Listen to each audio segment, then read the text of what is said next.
Hey, what's good everybody? Dustin Tibbetts, financial advisor with Jazz Wealth. We're doing a special update here for you today because I've got so many emails from random people all over the place. Viewers, thank you so much, by the way, for watching, asking me a lot of questions about this market. And so I'm going to do a handful of updates, and then I'm going to also package all of this together. We are updating all of our customers, of course, giving them the stats and all the info that they need to make the right decision. And it's sort of funny because I watch, our customers don't really seem to have any concerns, right? They're not really emailing and asking too many things that are not normal, to say, hey, what do you think about buying the dip? What do you think about adjusting a little bit? But I have a lot of people that are emailing saying, I'm nervous, I'm concerned. Should I go more conservative? Should I run away? Should I go do something else? And, I don't always have time to email everybody, but in this case, I'm like, okay, everybody needs to have this answer, okay? The first thing you want to do is understand if the markets are falling, what does that mean? Relative to history, is this good? Is this bad? Is this only somewhat bad compared to history? Or is this like a super great opportunity? Or is it really a reason to run for the hills? Just like anything else in life, when you're underneath your kitchen sink and you move your little Windex bottle or something, bump the plumbing and the water comes out, because of experience, your pipe is broke and now your kitchen's filling up with water. Because of experience, you know that's bad. Right? There's a real problem here. So what is it with the markets? Are we at a point where this is a real problem? Well, there's a few things you're going to want to know. And so while the media focuses on all the negative, and this is the worst December since the Great Depression and blah, blah, blah, I want you to know the stats. See, what I'm doing for my customers is going through and saying, look, here's the deal. It's rough, but these are the statistical facts, right, about history, what's happened in the past, how bad is it relative to the past. And I want to just share a couple things with you guys and then give you a few tips before we go here. So here's the first thing you want to know. Since the Great Depression, the stock market has had quarters that have fallen 10% or more, actually very few times, right? We did a whole video on this the other day about this. And one thing that you want to know is they do not tend to recover in the next quarter. However, the next quarter tends to be profitable, right? So if we take a look, there are only 4 times that the stock market was actually negative in the quarter following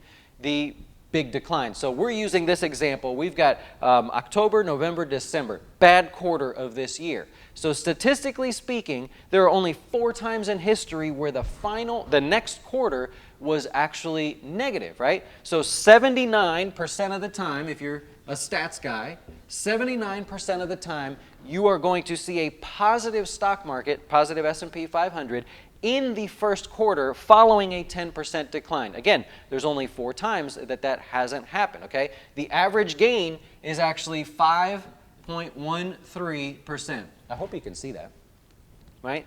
So that's the average gain in the next quarter. If we go to the quarter after that, the average gain is now 11.28.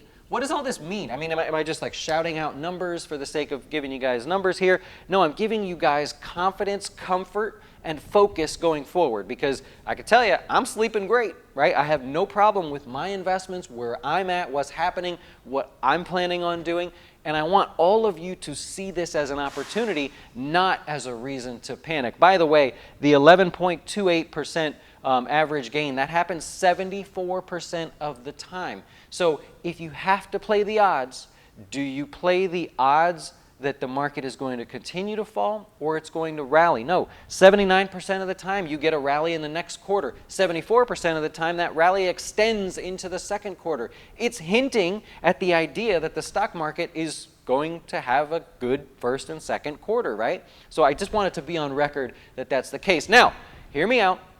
If you just started investing in October, November, December, life sucks. I get it, life sucks. I have customers that started in October, they started in November, and it's like, oh geez, just horrible timing, but don't worry. Now those people, if that's you, you said, I'm gonna conquer this stock market, I'm gonna learn to invest, and it's October, November, December, or you're thinking about investing in the markets, look, like I've been telling customers, it's like hopping on a tornado and trying to ride a tornado. you could do it, right? Somebody surely could attach something, or like a cartoon, you grab the lasso and you do it, but it's not going to feel good. So know that it's not you, right? If you decided to invest in the markets, it's not you. If you decided to, buy a mutual fund or something, it's not the mutual fund. If you hired an advisor or you decided to work with us, it's not us. We're going to pull you through this whole thing.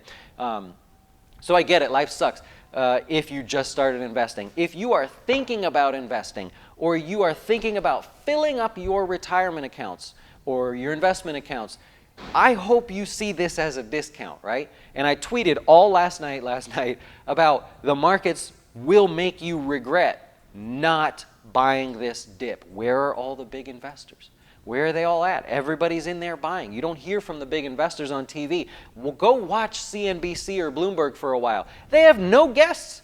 There's 0 guests on their show. Why? Because the normal guests that are the fund managers or the Warren Buffetts of the world, they're busy.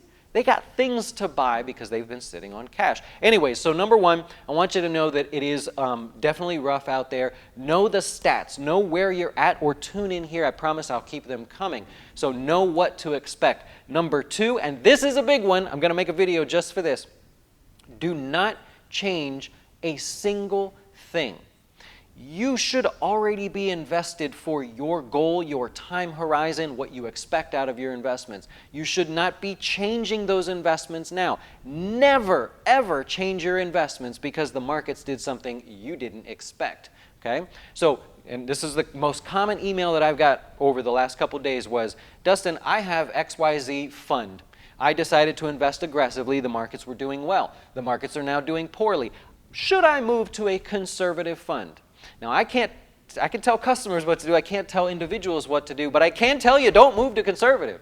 Please do not take an aggressive position for someone that has 10 years, 20 years, however long you have.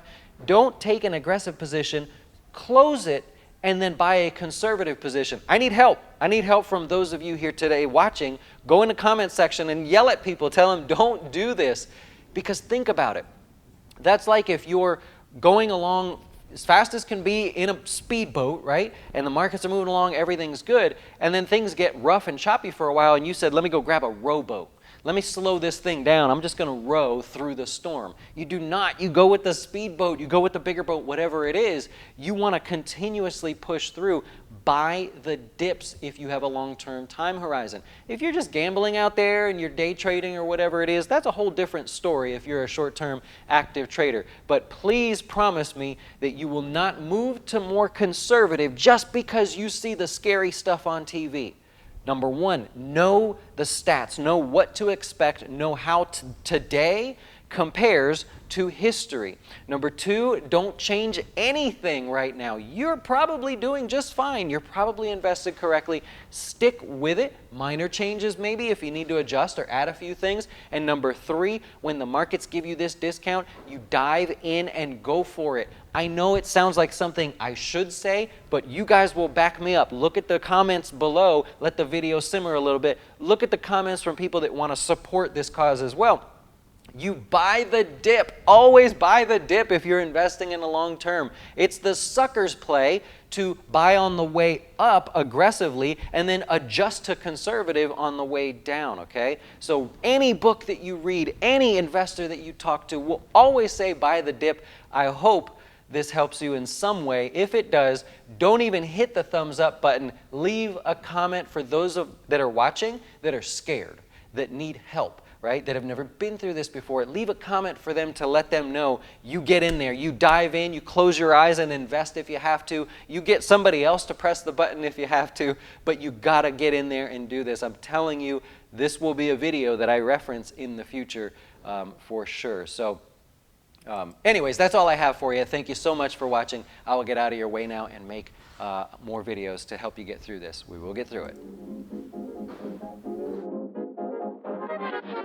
Why should you choose Jazz Wealth as your retirement or long-term investing service? Our portfolios are managed by us, not some faceless mutual fund manager. Our private classes will teach you everything about investing and getting your dough straight. Best of all, our fiduciary standard means your best interest comes before ours.